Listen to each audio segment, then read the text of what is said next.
All right, good evening, and welcome to the Homegrown Black Henrico panel, our very first Homegrown Black Henrico panel. This is a cultural heritage series event sponsored by the Office of Equity, Diversity, and Opportunity for Henrico County Public Schools. My name is Tiffany Lewis. I am the Education Coordinator for Culturally Responsive Learning in the Office of Equity, Diversity, and Opportunity. And on behalf of the office and the planning team for this event, I do want to extend gratitude to everyone joining us tonight.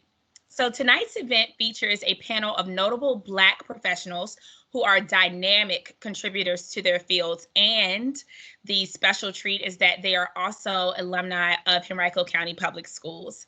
So tonight's event will be recorded and posted on the Office of Equity, Diversity, and Opportunity website and shared with our student population as well.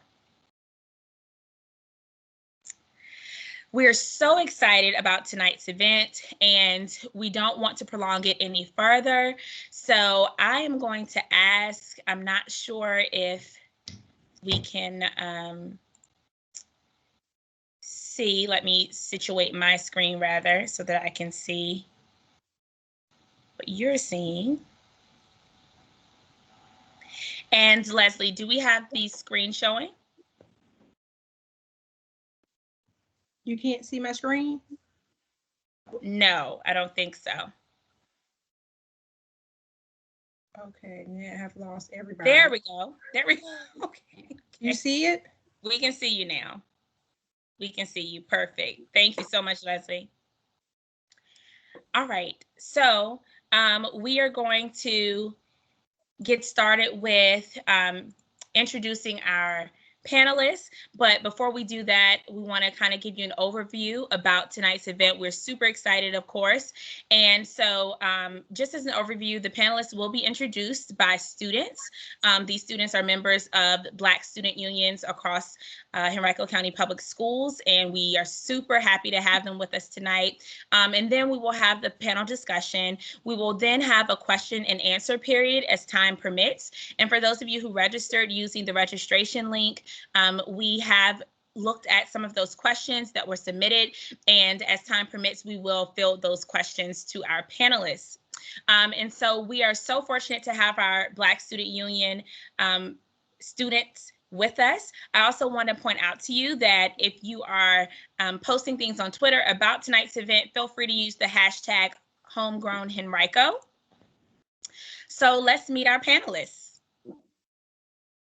And Leslie, we can go to the next slide and the next slide. Thank you. So to introduce our first panelist, we have James Love, who is a student at Varina High School.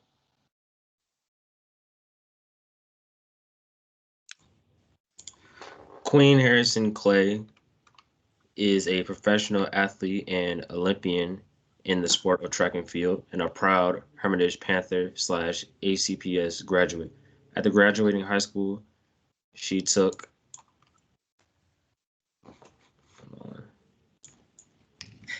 because it's hard to read these speaker notes. She took her talents to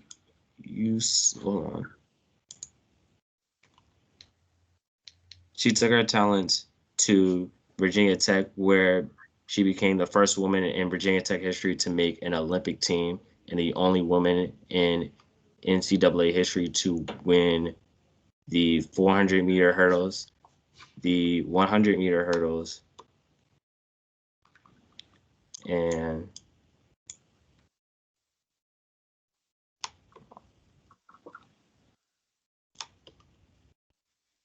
oh my goodness, it's so hard to read these speaker notes. It's okay, James. Would you like me to help you? No, it's fine. It's just they're not all showing up all at the same time. Okay. Give me 1 second. No problem. So James, if you click on I'll restart. Okay. Because they just all wouldn't show up at the same time, and when I tried to scroll, it wouldn't show up. I got it now. I'm gonna restart. Okay, go for it. Queen Harrison Claye is a professional athlete and Olympian in the sport of track and field, and a proud Hermitage Panther / HCPS graduate. After graduating high school, she took her athletic talents and academic prowess to Virginia Tech, where she became the first woman in Virginia Tech history to make an Olympic team and the only woman in NCAA history to win national titles in the 60-meter hurdles, 100-meter hurdles, and 400-meter hurdles all in the same year. Upon graduating with her bachelor's degree from Virginia Tech, she began her career as a professional track athlete, and throughout her 10-year career, she has become a world championship finalist, Diamond League champion, and Pan American Games gold medalist.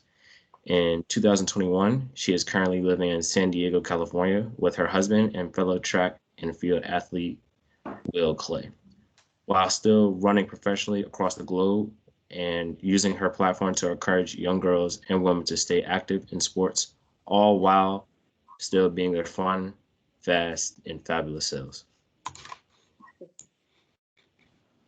Awesome. Thank you so much, James.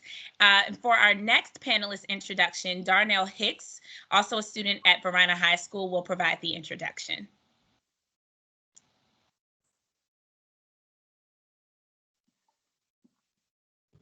All right. Raynard Washington is the Deputy Health Director for Mecklenburg County.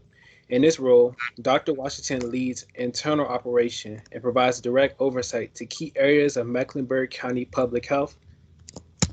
Prior to joining MCPH, he served as chief epidemiologist and deputy health commissioner for the city of Philadelphia. While in Philly, in just a few years, he was able to make significant progress in expanding their public health data systems and reporting, led the development of the city's violence prevention strategy, and championed the role of public health and local government with focus on achieving health equity. As a public health leader and administrator, this work was focused on understanding and addressing health inequities among the most vulnerable communities. Washington earned his undergraduate and graduate degrees at the University of Pittsburgh. And thank you so much, Darnell. I am super excited after hearing those introductions. And so we thank you, panelists, for joining us tonight. And we're just going to jump into the questions. So for our first set of questions, James will ask questions 1 through 3. Cool. Here's the first question. I'll direct it at Mrs. Harrison Claye and Dr. Washington. What was your journey or path to your current profession? Hi, James. Thank you. Thank you for having me. So the journey to my profession started, I would say, as a youngster. When I was a young child, I used to run against my cousins or family and, you know, sometimes the boy cousins and beating them. And so I think my path to being a professional track and field athlete started that young of age. I played a lot of different sports. I played soccer, I played basketball, but it wasn't until high school when I had a great mentor and coach, Walter Spain, who kind of sat me aside and said, I can see big things for you in the sport of track and field. And so he helped me align my focus from many sports and many activities to focusing solely on track and field. And by doing that, I was able to attain a scholarship to Virginia Tech. And I think the rest is kind of history. That's kind of how it's set up for me to be a professional athlete. And at a young age, in each stage, I was able to be privileged enough to have mentors and very strong, especially Black male influences and Black female influences in my life that helped get me to where I am now.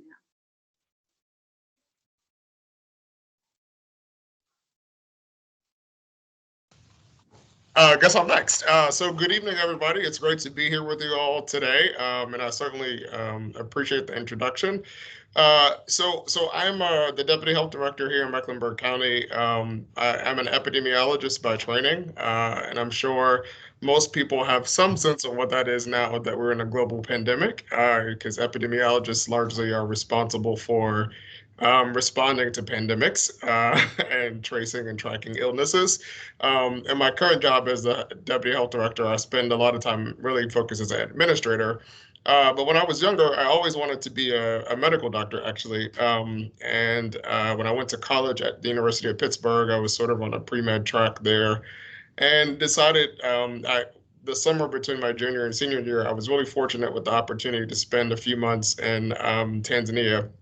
And while I was there in a fairly poor community in a town called Karagwe, I had an opportunity to sort of work at a hospital there. And while I was there was a really sudden onset outbreak of malaria in the community. And so we had all these folks sort of rushing to the hospital for care, and they didn't have enough care. And malaria is largely a preventable illness. And so these folks, or a lot of folks, were sick and didn't need to be, it didn't have to be. And a lot of people would walk or travel, several days to get to this one hospital that was serving this large geographic region.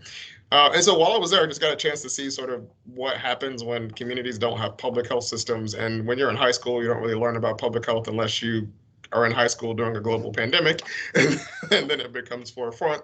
But I didn't have that opportunity when I was younger. And so anyway, when I came back home, it made me start to think about systems and how do government systems help respond and keep people healthy or do work to prevent people from getting sick in the first place, so you never have to go to a doctor's office, and so, or at least go for urgent care. So I decided to start a career in public health from there. And so epidemiology is largely a mix of science and math and policy and research. And so I started my graduate training in public health, and went ahead and stayed in school long enough to get my doctorate, which I was fortunate to do really, really early on in life. And ever since that time, I've been able to work for the federal government and the state government, and went to Philadelphia about 4 years ago to serve as their chief epidemiologist for a really large city, which was an incredible opportunity, which really led me to this opportunity. And I will say, I think, again, really having strong mentors and connecting with people along the way has really helped develop my career and get me to this point. And I'm looking forward to the rest of it, and encourage you guys to do the same. Thank you. Now, the second question is going to be, what is something that you learned or experienced while being a student in Henrico County Public Schools that helped you get to where you are today? Do we want to keep the same order with me going first? Please. Okay. So while a student, I went to Hermitage, like the bio said at the beginning, my introduction. And I think what I learned the most in school was there's really strength in numbers and having a community around you of both your peers and adults that can help lead you in the right direction. I was very fortunate, again, I mentioned in the first answer, to have a coach. He was my track coach, but he was also so much more, because he was able to mentor me to understand that in order to be an elite athlete, I needed to be an elite student. I needed to be an elite person. I needed to be, I had to be well-rounded. And so I think that's something that I really learned going throughout all of school, middle school, high school in Henrico County. Periodically, I was continuously blessed with big public figures and school officials. I would say my AP history teacher, all these different people that came into my life that were able to help me navigate a very tough time and a developmental time in a child and a person's life, which is middle school and high school specifically. And so I learned about the strength of having mentors, the strength of leaning on your peers, because it's a time in your life where you're learning so much about yourself, and through your own experiences, you can help another student and vice versa. And so that sense of community has always been super important to me, coming from a large family. And I feel like it was even more ingrained in me throughout school. The other thing that was really cool when I went to Hermitage, I think the demographic may be a little bit different, but what I thought was so cool my senior year, especially when it came to the breakdown of different, the diversity in school, our homecoming court was actually 6 Black young ladies and 6 white young ladies, which I don't know if it had been like that before or has been since, but I thought it was really cool because I felt like we had this great mixture and melting pot where many cultures, many different people were able to pour into each other, and everyone felt represented and seen. And that's something that I saw going through Henrico County Public School, especially in Hermitage, that has stuck around with me even to this day. Yeah, this is a tough question to find one thing. It's not until now I'm sitting thinking about when I was in high school, what did I learn? But as the screen said, but not my bio, I went to Henrico, and I was in the IB program from the middle years program all the way through high school.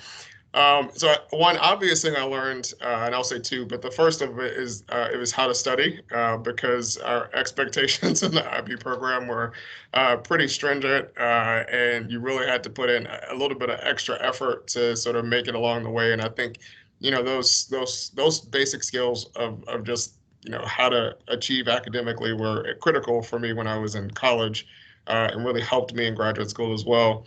The second thing I think I learned in school or an experience I had that was incredibly valuable was I was active in student government. And the opportunity to do that in high school and even in middle school is great because it starts to develop skills that no one formally often teaches you. It's a type of leadership skills that you get to sort of test and play around with and figure out on your own when you're in high school, all while having a good time.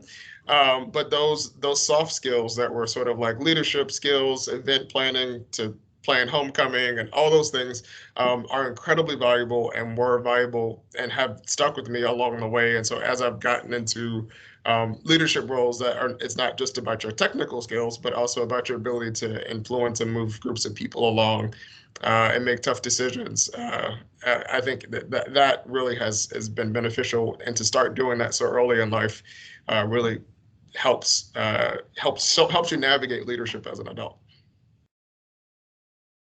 Thank you. I can definitely relate to both of your responses as a former member of the IB program in middle school and as an athlete myself. Now on to the third question. What are some common misconceptions about people in your profession? And how can we combat these misconceptions, communicate more effectively? For me, being a professional athlete, I would say the misconception is that it's all about talent, and that in order to achieve and to get to that level, it's something that you were just born with. And that couldn't be much further from the truth. Of course, there are people that are naturally talented and gifted, whether it be jumping high to be able to play basketball or triple jump or hurdle like myself and run fast. But there's a difference between an elite athlete, an Olympian, and a professional athlete. And that's why I always talk about myself being a professional athlete, because there is a business side to being the best version of yourself you can in your field of play. That goes to my nutrition, that goes to your sleep patterns, that goes to the sacrifices that you have to make, not only in my profession, but in all professions. And I think the common misconception is that if you were LeBron James, you were born to be great, and I think by labeling that in that profession, it somewhat diminishes all the true hard work and sacrifice that you have to put in to get to that level. As we know, the Olympics comes around once every 4 years, and there's millions of people that want to be an Olympian, yet the team is comprised of this many in each sport. And so I think if we kind of get rid of that conception that you're born talented and that's the minimum to get to where you are, I think we can truly appreciate the work and the efforts put in by all our professionals in every realm to understand that it took work, sacrifice, and planning to get to where they are. Yeah, and Quinn, I completely agree. I think that applies to probably every profession. Right. People, there are no handouts. You really have to do a lot of work to make things, to make progression in your career. I think one of the biggest misconceptions about epidemiologists in general, or people who work in public health, is that all health is not medicine. So health is not just going to the doctor and getting prescriptions or getting tests done or having surgery. There's so much more to health and well-being outside of those things. And, you know, it's not inevitable that everybody gets a chronic illness. It's not inevitable that everybody has to be sick. There is an opportunity for us to really make changes in our community, especially in the Black community, around how healthy we are and our ability to be able to live long lives and live them well, not with disability or disease. And so I think that's one of the real tricky parts with trying to get people to understand sort of how to prevent themselves from ever having to deal with certain types of illness or sickness, and the value of doing that. And thinking that the only answer to being healthy is going to the doctor, right? There's a lot of other things we can do to make sure that we maintain good health in terms of how we eat, how we act outside of the doctor is a short period of time of your year. If you think about the year, how long you go to the doctor, it's the rest of the time that matters the most. And so I think, our community in particular have to start to acknowledge the fact that, a lot of stuff we can do differently, but also what we permit in our community. I mean, geographic space makes a huge difference. What's in your neighborhood it makes a big difference in how you choose to eat, right? So if there is not a full service grocery store, if there's a fast food on every corner, then people will eat that. If there's a Chinese food place on every corner, that's what folks are going to eat, right? So we have to start to not accept those kinds of environments for our community. We need to make sure our playgrounds are taken care of as well, just like the rest of them. So really just looking at health much bigger and looking at communities and neighborhoods as really the answer to people living healthy and not just medicine is one of the things that we really have to work on. And I think this pandemic has just really shined a light further on why that's so important for all of us and to do. Awesome. This is amazing. I'm so excited, and we're only on question number 3. So James, thank you so much for guiding that discussion. That was awesome. And thank you for being so flexible and for being so resilient, even with the technical difficulties at first. So our next set of questions, numbers 4 and 5, will be facilitated by Darnell Hicks. Okay, thank you. Our 4th question. What, in your opinion, is the most pressing issue facing young Black people today?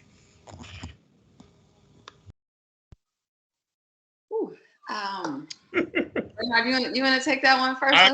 Sure, yeah. We can switch. So in my opinion, the most pressing issue, it's a lot. I think the challenges of our society as it relates to equal opportunity is continues to be a incredible challenge for not just young Black people, but people of color, people who are poor, doesn't matter what color you are.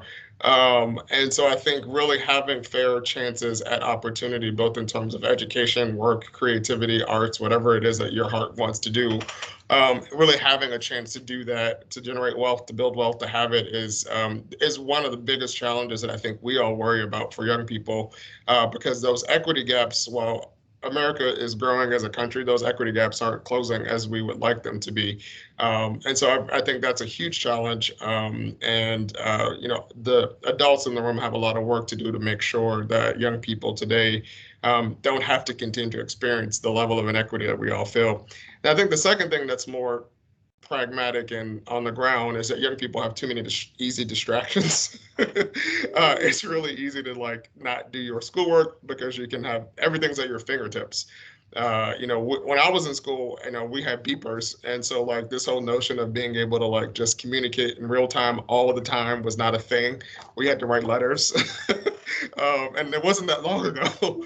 So having so much to distract us at our fingertips kind of keeps you from being able to focus. You don't learn all those soft skills that we've been talking about that you need. You don't spend the time to find mentors because you're busy doing everything else. So I think the distractions are a huge challenge. I mean, I couldn't have said it better myself. I think I agree 100% with what you said. I guess kind of piggybacking off the first part, when you're talking about the access, I agree. I think because there are a lot of issues facing people, Black youth as a whole, but I think one of those issues is not only just access, but even representation. for them to see themselves in many different fields. I feel like there's always these almost like 5 token things that the youth see and think, oh, I can do this. One being a professional athlete, right? Maybe a musician, maybe a lawyer, maybe a doctor. There's these, couple of professions or ways of life that I think that they are exposed to. And I think it's our due diligence as adults to be able to provide more insight into the vast number of things that they can put their talents and efforts to. My husband and I started our foundation, Elevate Youth Empowerment Foundation. And the point of it is we're using these skills that maybe we learned in sports and track and field, but to help mold and cultivate the lives of the youth to show them, okay, hard work, something you think about to win a championship, right? Think about those things. Hard work, dedication, sacrifice, all those type of things. You can look at them in an athlete point of view, but they translate into anything you want to be in this world, in life. And by providing the resources for them to hone on those skills and to get up their self-confidence and exposure, we can also expose them to, hey, okay, you like art and you like to draw. Okay, yeah, you can be an artist, but you can also make art for video games or graphics for TV or for ads that you see. There are so many ways in order to find your place in this world by doing things you love and also being able to get paid for it down the line. And I think so, to rally on back to what I was saying, when I think about a pressing issue is access and representation for young Black youth to see themselves, i.e. Black and brown people, in positions that maybe they never thought was possible for them, so that it opens their minds to say, oh yeah, I could do that too. I like to eat. Maybe I want to be a chef or a nutritionist or have my own cooking show. Why not? And it's our job, again, as adults and as a whole, as a nation, to provide that for them to be able to see themselves in grandeur. Thank you. That was amazing. Okay, number 5. How do you navigate being a Black professional in your field while still maintaining your Black identity? I should have probably read the questions early. That is a great question. There are not very many Black epidemiologists in the country, and so especially not Black male epidemiologists. And so, one of the most important ways that we all sort of navigate our profession is being connected to one another. That connectivity, I think Queen was saying it earlier, just having that community, it makes a huge difference when you start to run up against hurdles that are put in your way, whether they're because you're Black or not. Like when you get to those hurdles, having people you can bounce ideas off of, talk to, generate energy from, I think that's incredibly important and helps me to be able to navigate for sure. I think I'm in a unique position because I spend so much time focused on improving the well-being of individuals, of the Black community, and the health and well-being of Black communities. And so I'm fortunate that I can still be Black at the same time, right? Sometimes I'm in rooms where it's not anyone else that looks like me, but I think that's that gives me a chance to really represent all of us in the interest of our community at the same time. So it's not as tough in public health because it's already a field focused on equity and reducing the impacts of racism and inappropriate or inequitable structures.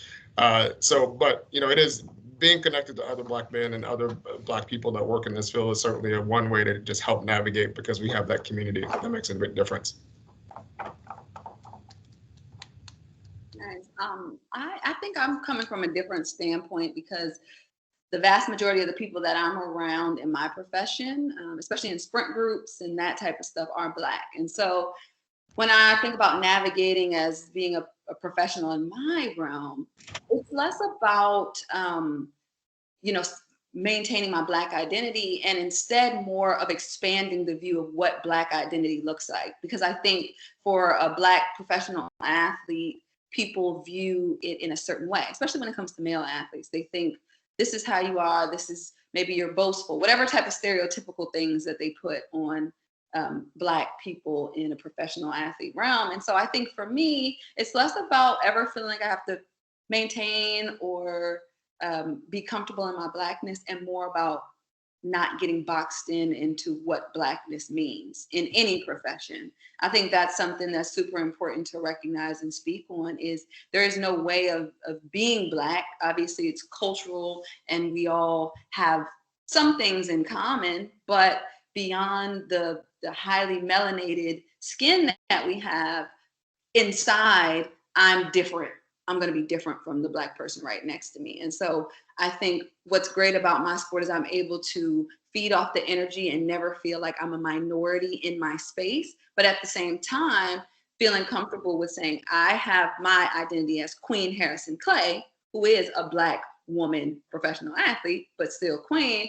And this person has their identity as being a Black person in my profession, and this one and this one. And so I think in mine, it's just less of trying to get boxed into what it means, what a Black anything is, and letting your own personal identity shine through.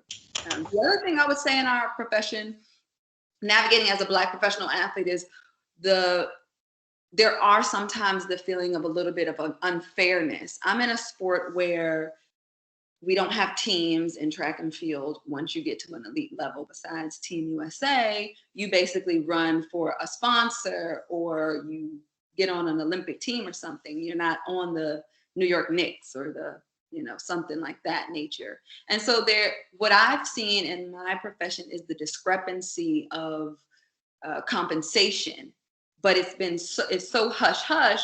The beauty of having Black people in the community is to speak to them, to say, hey, so what did they say they would pay you at this track meet? Okay, what would they pay? What did they say they would pay you at this track meet that you're going to, because you get paid to run meets? And then maybe we speak to some of our non-Black counterparts and they're like, oh, they said it's this much money there. And, and I think having that community that you can kind of discuss and say, are we getting the short end of the stick here? Or what did you know about this, has helped me navigate the professional side of being an athlete, not just the talent and the running and the actual sport.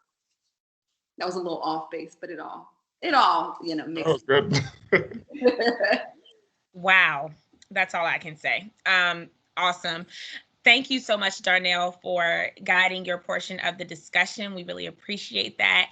And so for our next set of questions, numbers 6 through 7, we have another Verona High School student, Tyja Harris. Hello. Hey. Okay, so for question number 6, what advice would you have for others who want to pursue a similar direction? So I think for young folks in high school, my biggest advice obviously is to continue to work hard academically, because I think, and this applies to whether or not you want to be an athlete, a singer, artist, a doctor, a lawyer, whatever the case may be, the systems in which we all exist require to get past the door, you have to have a certain level of academic performance. And the academic performance creates opportunity because it creates scholarship funds. And, my family couldn't afford for me to go to college. So quite frankly, I had to have scholarships. So the reality is right now in high school, the thing that you want to focus on principally is your work, right? You want to get your schoolwork done because that makes a huge difference and will open up other doors for you along the way. Then same holds true when you get to college. You want to perform well there academically and make sure that you are doing well in school. But then I think I'll just revert back to what I mentioned earlier around those soft skills, like learning how to be a leader and focused on developing your ability to lead people. It doesn't matter what your industry is. It doesn't matter what you do. If leadership skills are invaluable. And so starting to work on them as early as possible, because it's just like a muscle. You got to train those things. You're going to make mistakes and you're going to need to keep, have different experiences so that it gets better. So I would encourage folks to definitely work on those as well. Agreed. Those skills are super important in any profession that you're going to go to. Specifically, if you want to be a professional athlete, I would say make sure that you focus 100%, so much energy into academia. And also, obviously, the sport is very important, but I would tell them that I think the figure now is 1%. It might actually be less than that. But 1% of collegiate athletes actually go pro in their sport. The vast majority of them go and continue their career professionally in something other than a sport. And so to me, I think hard work, dedication, train, listen to your coaches, and give it your all when you're training if you want to be a professional athlete. But one thing that really helped set me apart was that I decided to be well-rounded, so that just in case I wasn't able to make a lucrative career as an athlete, I also could do this. And I also had this. And so I think Raynard spoke on it correctly. Like, make sure that academia is really important, because you need a certain level of education to get scholarship, certain GPA to get that type, or even get entry into a university. And then beyond that, in order to get jobs and career paths that you want to get into, most people, you need another certain level of education and skill. And so I think the best advice would be to stay well-rounded, pursue your dreams wholeheartedly and love it, but also never be afraid to say, I can compartmentalize being great at this, and I can also explore this passion, and I can also explore this concrete, subject as well, because I'm setting myself up for victory in the future by not putting all my eggs in one basket, but instead exploring all the multifaceted talents that I have, that every person has. Thank you for your advice. And for question number 7, who or what motivates you? I'm gonna go with the what.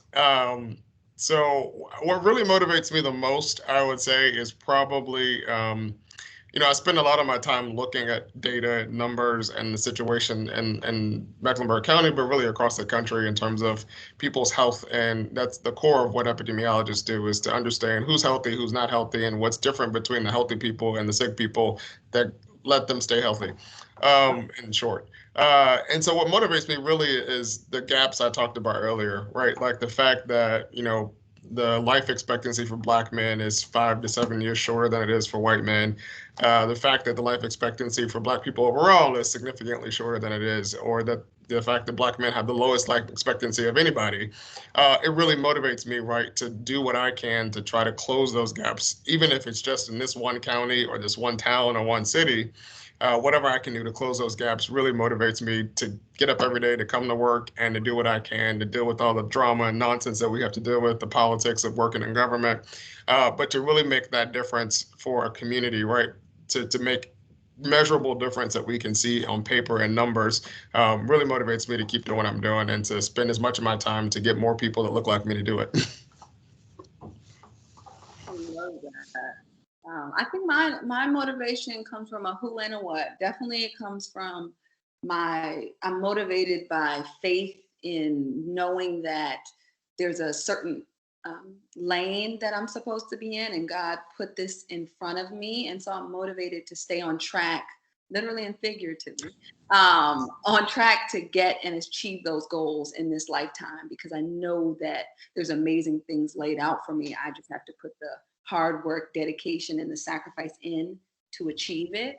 I'm also motivated by many of the people that are in my life, the people that are in different career paths or different professions that go and go every single day, even when the weather's not good or we're in a global pandemic and they have to work from home, whether it be family members or friends. I'm motivated by them because I don't know, there's something about seeing people put in hard work and dedication that really resonates with me, and it makes me want to step my game up. And so when I see that in both people young and old, it really motivates me to get out there and keep pursuing my dreams to make them a reality. Amazing. I don't know what to say, so I'm not going to say anything really besides thank you so much for these questions. And thank you to the student hosts. Thank you, Taja. I do want to shout out Taja and Darnell because they are former students of mine. And I'll shout out James too, because James, you're a VHS student, and I am an alumna of Verona High School as well. But we are so proud of the students in Henrico County Public Schools. And so moving forward during this part of the event, we want to field some questions to you, to Queen and Dr. Washington, that were generated during our registration process. And so participants had the opportunity to offer questions. And so to do that, I'm going to pass it over to another student, Journey Mason. And I want to shout out Journey because I thought that Journey would actually be at another event tonight that the Black Student Union is hosting for HBCUs, but she actually was able to show up here. So she's a bit on the spot, but she said, Mrs. Lewis, I can do it. And I believe she can. We know you can, Journey. So Journey's going to ask those questions to you now. Hi, so the first question is, what advice do you have for students who are trying to discover themselves? To discover themselves? Yes, ma'am. Discover themselves. Be fearless. I would say that in order to have true discovery, you have to be fearless in being your own self so that you can figure it out along the way. But the other thing I would say to them is it is a process. You know, I am 32 years young and I'm still figuring out myself, and I'm still figuring out my quirks and the things I love and how to handle everyday life. So just to have patience, be fearless, but be patient with yourself because it's not something that happens overnight. I'm going to skip. That was the perfect answer. we could pass the baton. So the next question is, how does your current job relate to what you majored in or focused on in college? So my job is, certainly, so my master's and my PhD are both in epidemiology, but we obviously did a lot of work in public health. Sort of the core principles of public health. As deputy health director, I spend a lot of time, I'm an administrator.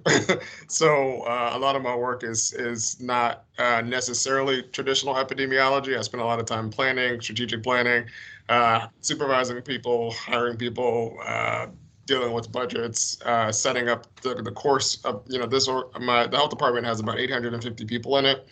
And so there's a lot of moving parts on any given day. And so certainly, again, those are skills that you kind of learn as you grow in life and not necessarily learn in school unless you major in business or something. But I think, the core principles of public health and how to respond to pandemics and to chronic health conditions, I use those things every day.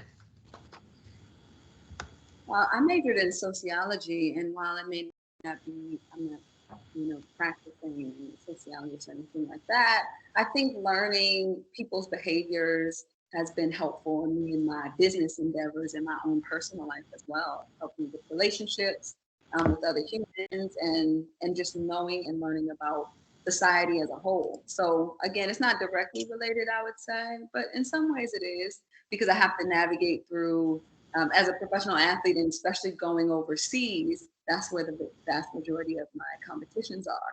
And so I think having that background and going and being exposed to different cultures and countries, because that's where the track meets are, I think sociology kind of helped me having that in my back pocket as I navigate and speak to new people in different places. And did you or do you feel pressure to return to your community?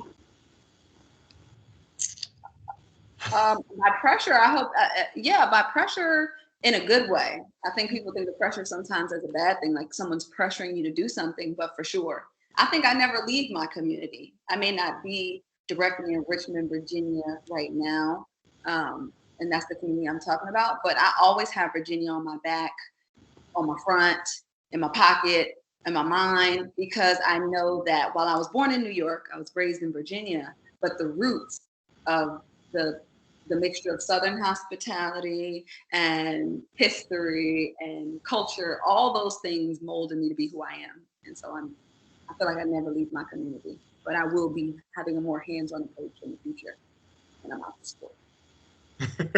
Yeah, I agree. I mean, I go back to Richmond for holidays and stuff because my family's there. But, I think as we grow and as our careers take us into better places, it gives us an opportunity to establish ourselves and represent Richmond and to the rest of the world. Because a lot of folks don't know a lot about Henrico High School. When I say that here, they're like, wait, what? So it certainly gives us a chance to take our community to the rest of the world. Mm-hmm. And which teachers made the difference for you and may have advertently or inadvertently contributed to your success?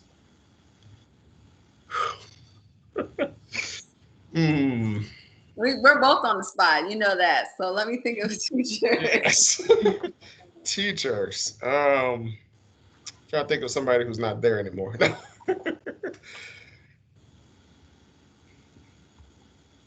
Why? So I don't have a teacher. Oh, go ahead. I'm sorry. Go ahead. Go ahead. I don't have a teacher, but I will tell you, when I was actually not from high school, but from elementary school, my elementary school principal, actually, Mr. Cuffey, actually stuck with me from the time I was a third grader at Radcliffe Elementary School, all the way until, even now, he was able to just sort of keep in touch and keep tabs on me, and really just having a strong Black man as sort of a mentor and as a role model for me was incredibly inspiring. I mean, to have a Black principal that was a man and looked like me was what meant a lot, even as a young third grader when I first got to Radcliffe. And so he's my frat brother, and so he obviously was really inspirational and made a big difference for me. Mm-hmm. Yeah, I'm like just saying one name. I don't know. I know I already spoke on Walter Spain, who's my coach, but he's also an instructor at Hermitage and in the specialty center. And also there was Mr. Savino, who was one of my history teachers. I think what makes me name him was because he really added a lot of value into myself and brought a lot of us, especially young Black women, into the AP class when there weren't a lot of us in there. And I think that helped set, not that we didn't deserve it, because we earned our way in there, but I think it was just cultivating and making sure it was like, why not? Why wouldn't you do advanced placement when you can handle it? And kind of spoke life into us that way. And Omega Wilson, I don't think she's an instructor anymore. She's still in Henrico County at some capacity, but she was a principal. And she was that leader, that figure of a Black woman in a powerful position that showed a lot of us, oh, I can be there. I could be the head of the school, honestly. And that stuck with me even to this day. Thank you. You're welcome.